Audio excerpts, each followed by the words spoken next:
June Paik was born on the 20th of July, 1932 in Seoul, Korea. He then migrated to the United States in 1964, where he first started using technology as a creative medium. One of his most well-known pieces of work is the electronic superhighway, continental U.S., Alaska, Hawaii.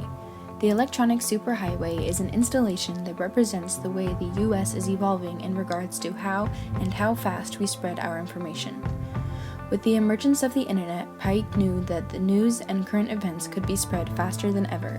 In 1974, he wrote a report on how the world could be changed due to the new broadband communication network, otherwise known as the World Wide Web. He created this installation later to show how he was right in assuming that the U.S. would drastically change in the way we get our information. The artwork shows a map of the United States that has been outlined with neon lights, and each state has been filled with screens that display a popular piece of culture or characteristics pertaining to each of the states. This shows that we now are connected to every state in the U.S., including Alaska and Hawaii, and are capable of keeping up with the events happening in each state. Paik was the patron of his own work. He was making the work to demonstrate the way he felt about something and didn't need someone to ask him to make it. He just did.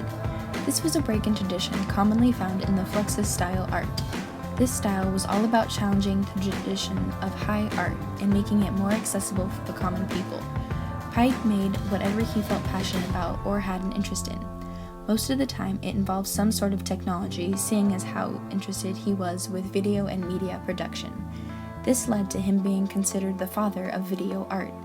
In this case, he uses TV screens to convey America's obsession with the new shiny things being made at the time. The electronic superhighway is on permanent display at the Lincoln Gallery of the Smithsonian American Art Museum. This is a public place meant for all people to see.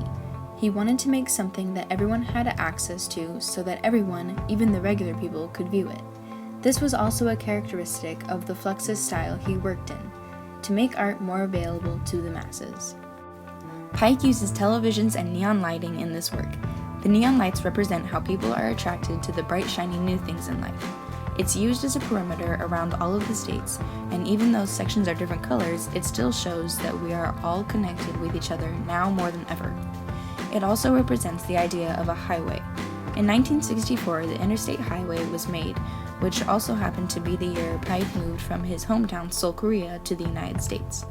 His idea of an internet highway was inspired from the original Interstate Highway. He incorporated this in his work by making the lights symbolize the new technological highway that is now connecting us. The use of televisions was needed to tell us how our society has evolved and what new media we are using to pass information to one another. The images on the TVs were seen flickering and going in and out. This was to add the effect that we are almost getting too much information and didn't have room for it all. This installation is 15 by 40 feet in height. The scale contributed to the purpose of the installation because although it was big compared to us, it was small compared to the actual United States. Paik wanted to show us that with information being transferred so easily, it made America seem smaller because we were all so readily connected. Also, with the use of 336 TV screens, it couldn't be much smaller than that. At the time, the purpose of the installation was to cause people to see the reality of their situation and how our lives were being changed because of technology. He also wanted to do something that was of interest to him, which was working with multimedia productions. Although Paik was part of the Fluxus group formed in the 1960s, this was not the style of his art. The actual name of the style is called Neodata. This style contains new forms of media being used, often involving sound and visual elements that challenged the normal aesthetics of the time. In Paik's work, he uses televisions with sound emitting from them and doesn't follow the normal standards of beauty. In the electronic superhighway, color and light are both needed in this three-dimensional art piece. The bright flashing colors relate back to the idea of it being like the interstate and having road signs all around you, calling out for your attention. The light of the televisions blinking is supposed to resemble seeing the U.S. from the view of driving in a car. This work was a very influential piece in Paik's life. He also had other works that exploited technology in a different way.